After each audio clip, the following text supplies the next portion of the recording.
Assalamu alaikum, bonsoir et bienvenue dans notre chaîne et moi, Ismail Yahya. Dans cette chaîne, nous explorerons ensemble la finance conventionnelle et la finance islamique. Mais avant d'aborder ces deux thématiques, j'ai consacré une ou des vidéos à l'histoire de la monnaie depuis l'Antiquité jusqu'à nos jours, c'est-à-dire depuis l'autosuffisance, avant l'apparition du troc, lorsque l'homme vivant dans les forêts, et jusqu'à nos jours, c'est le système pétrodollar ou l'or noir. Nous entrerons ensuite dans le vif du sujet en commençant par une introduction où j'aborderai les finalités de Sharia ainsi que les principes de la finance islamique. Puis dans les premiers chapitres, je présenterai les différentes techniques de financement islamique, notamment les contrats partenariat ishtirak, tels que les contrats del mudaraba, les contrats del musharaka, puis les contrats de vente tels que les contrats de l'ijara, contrats de murabaha, contrats de tawarruq, contrats salam et contrats istisna. Ensuite, dans le deuxième chapitre consacré à la finance indirecte islamique, j'expliquerai les techniques d'utilisation les techniques utilisées par les banques islamiques en tant qu'intermédiaires financiers entre les agents excédentaires investisseurs et les agents à besoin de financement promoteurs de projets à travers des techniques comme des techniques telles mudaraba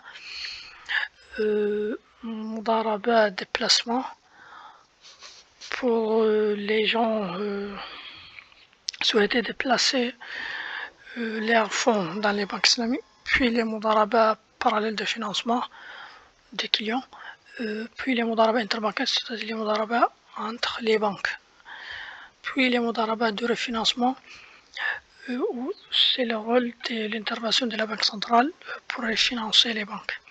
Puis les techniques telles musharaka, nous étudierons ensemble les musharaka générales et les musharaka dégressives, puis les techniques de commodité murabaha ou tawarruq.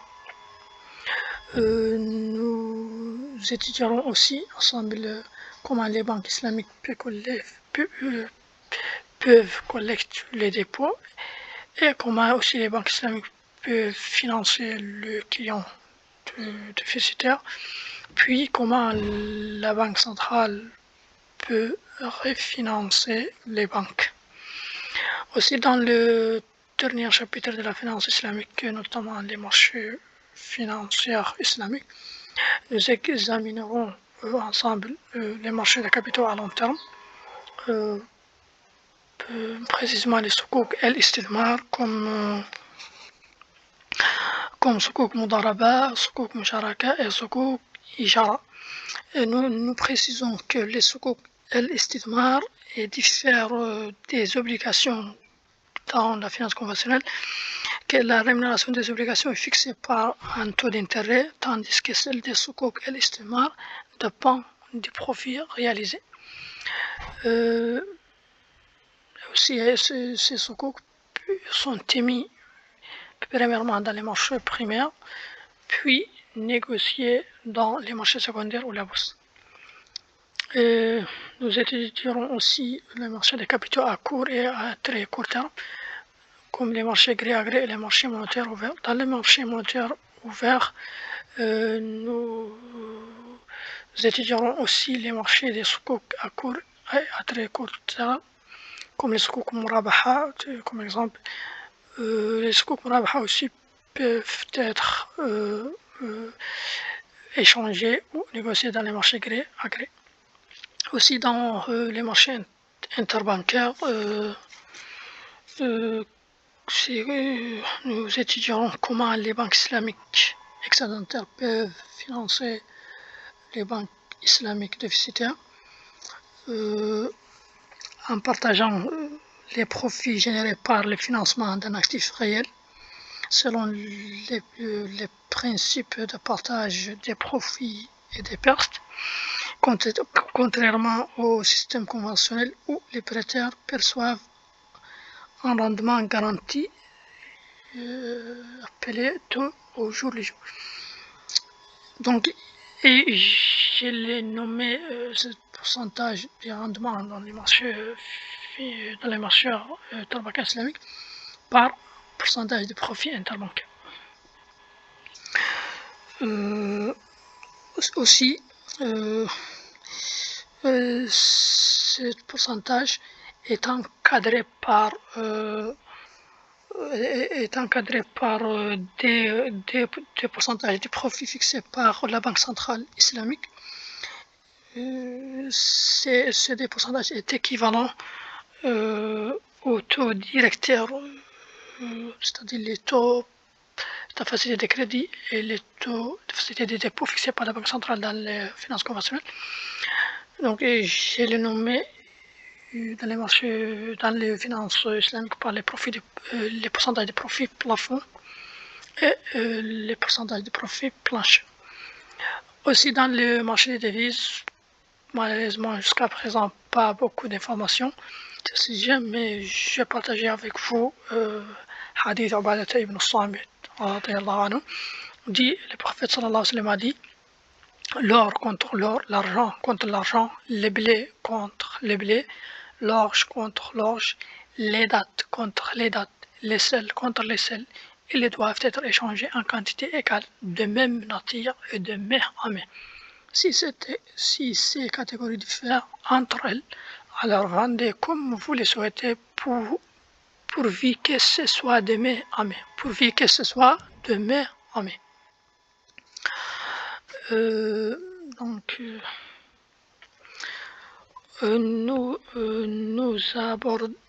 Nous aborderons également la même sujet concernant la finance conventionnelle. Je commencerai par une introduction sur la finance conventionnelle avant et après la crise des subprimes ainsi que les changements intervenus suite à cette crise. Puis dans le premier chapitre, je traiterai avec vous des organismes de régulation tels que la Banque centrale et les trésors publics, en expliquant les rôles en tant que régulateurs, notamment dans l'injection ou la retrait de liquidités. Une attention particulière sera accordée à la technique de l'open market, qui sera détaillée de manière approfondie, Inch'Allah. Donc nous verrons en détail les deux groupes de l'open market, Inch'Allah. Puis dans le second chapitre concernant la finance conventionnelle, nous étudierons aussi ensemble la finance indirecte conventionnelle, en commençant par les structures d'intermédiation financière, qui sont les compagnies d'assurance, caisses d'épargne et de crédit, et la banque. Dans les banques, nous approfondirons l'explication concernant les banques en expliquant les différents crédits, le crédit direct et le crédit indirect, puis comment les banques calculent leurs produits nets bancaires, Inch'Allah. Puis nous examinerons aussi les opérations financières effectuées par les intermédiaires financiers, telles que les opérations financières de représentation, opérations financières de transformation, puis les opérations de la création de la monnaie, spécifiquement pour les banques. Et nous étudierons aussi comment les banques peuvent créer la monnaie par les multiplicateurs de crédit, c'est-à-dire les dépôts fonds de crédit, et comment aussi peuvent les créer avec les diviseurs de crédit, c'est-à-dire les crédits, c'est l'inverse, les crédits font les dépôts. Puis dans le dernier chapitre aussi de la finance conventionnelle, nous étudierons ensemble marché financier conventionnel, précisément les marchés de capitaux à long terme, la définition de l'action, obligation, la différence entre les deux. Puis les deux sont émis premièrement dans les marchés primaires, puis négociés dans les marchés secondaires ou la bourse. Nous étudierons également les marchés de capitaux à court et à très court terme, comme marché de gré à gré et le marché monétaire. Les marchés monétaires, comme les marchés des titres de créances négociables, c'est la technique de l'open market. Et les marchés interbancaires. Donc, dans les marchés interbancaires classiques ou conventionnels, on retrouve les mêmes principes que celui que nous avons évoqué précédemment dans la finance islamique. Donc, le même principe. Puis, dans les marchés d'échange ou des devises conventionnelles, nous examinerons aussi les marchés d'échange, je veux dire le commerce international. Donc les taux d'échange, c'est les prix de l'argent. Donc nous étudierons les taux d'échange à un certain, puis les taux d'échange au certain et la différence entre les deux. Puis nous étudierons aussi les évolutions du taux d'échange à travers soit la parité de pouvoir d'achat, c'est-à-dire les taux d'échange, ou les soldes commerciales, c'est-à-dire balance commerciale, ou les taux d'intérêt. Et nous expliquerons plus tard en détail les deux courbes de l'évolution du taux d'échange, Inch'Allah. Puis dans le dernier point concernant la finance conventionnelle, surtout les marchés financiers, nous étudierons également les marchés des produits dérivés, comme les options, options d'achat, options de vente, les contrats à terme, contrats futurs et forward. Et la différence entre les deux, c'est-à-dire entre l'option et les contrats à terme. Et bien sûr, cela ne s'arrête pas là. Nous offrons également des cours sur les matières suivantes: comptabilité générale et approfondie, comptabilité des sociétés, analyse et prévision financière, finance d'entreprise et fiscalité, avec des explications idéalement reliées à la réalité pour aider les étudiants à approfondir leur domaine d'études. Donc, un autre service est ouvert aux étudiants en licence, en master ainsi qu'aux professionnels qui souhaitent améliorer leurs connaissances. Donc, avec notre chaîne, vous deviendrez à la fois comptable, financière et fiscaliste. Inch'Allah. Et merci.